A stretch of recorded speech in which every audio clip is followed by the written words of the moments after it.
안녕하십니까. 화학공학 안창호입니다.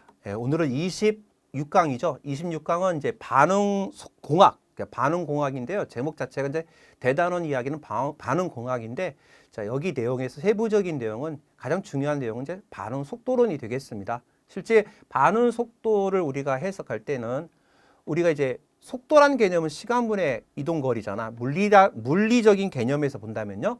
그런데 이제 이걸 우리가 화학공학에서 이제 이 속도 개념, 반응이 얼마만큼 진행이 됐는지, 그리고 그 반응 과정에서 우리가 이야기하는 변수가 무엇인지에 대한 이야기를 우리가 하는 내용이 바로 반응 속도론이 되겠습니다. 그래서 반응 속도에 대한 이야기가 주된 내용이니까 여러분들께서 그 부분을 좀 확인을 해 주시기 바랍니다.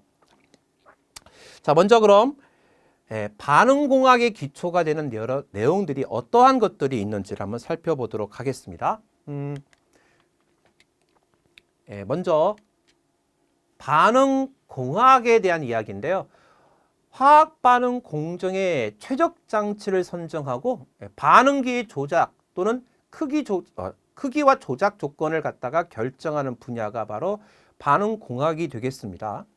공학이 기초가 되는 것은 화학 반응에 있어서 우리가 아까 이야기했던 반응 속도, 그 다음에 화학 평형론, 수지론, 그 다음에 장치공학이나 최적화론으로서 성립이 되어 공정을 지향한 화학 반응기의 해석과 설계를 갖다가 대상으로 하는 학문이 바로 반응공학이 되겠습니다. 자, 화학 반응의 분류를 보게 되면 반응 형식에 따라 우리가 반응 메커니즘이라는 게 있는데요.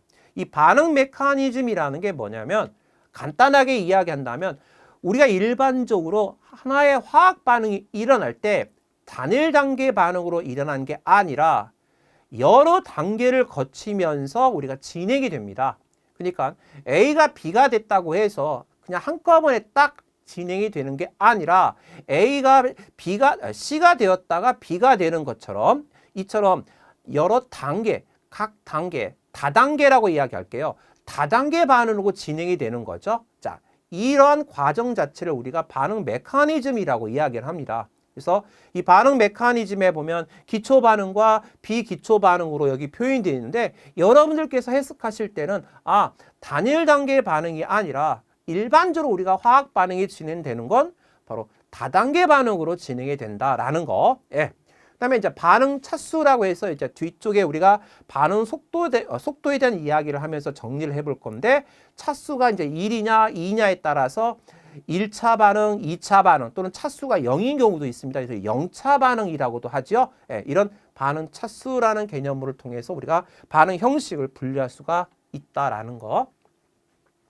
그다음에 촉매를 가지고 우리가 봤을 때 촉매 반응과 비촉매 반응으로 나눌 수가 있죠. 우리가 촉매란 자체는 여러분들 반응 경로를 갖다가 바꾸어서 반응 진행 속도를 빠르게 하거나 또는 느리게 하는 물질을 우리가 촉매라고 이야기를 하는데 바로 이러한 촉매 관여가 되는 반응과 관여되지 않는 반응으로 구분할 수가 있다. 자, 그다음에 에너지 공급 개념에서 봤을 때 빛에 대한 거, 열에 대한 거 또는 전기, 핵에 대한 걸 가지고 우리가 해석을 했을 때 광화학, 열화학, 그리고 전기화학, 그리고 핵반응으로 우리가 이야기할 수가 있다라는 거. 그다음에 가역성에 대한 이야기인데요. 가역반응과 비가역반응이라는 이야기죠. 가역반응이라는 것은 여러분들 정반응과 역반응이 모두 일어나는 반응이 바로 가역반응이 되는 거고요. 비가역반응의 경우는 정반응만 일어나는 거죠. 자, 여러분들께서 가역과 비가역에서 좀 더 차이를 좀 알고 싶다라고 한다면 비가역 반응만 여러분들께서 메모하시면 됩니다. 일반적으로 비가역 반응이라는 것은요, 기체가 발생하는 반응 또는 연소 반응, 그리고 금속과 산의 반응. 물론 여기도 기체 발생 반응이 되겠죠. 자, 그리고 앙금 생성 반응.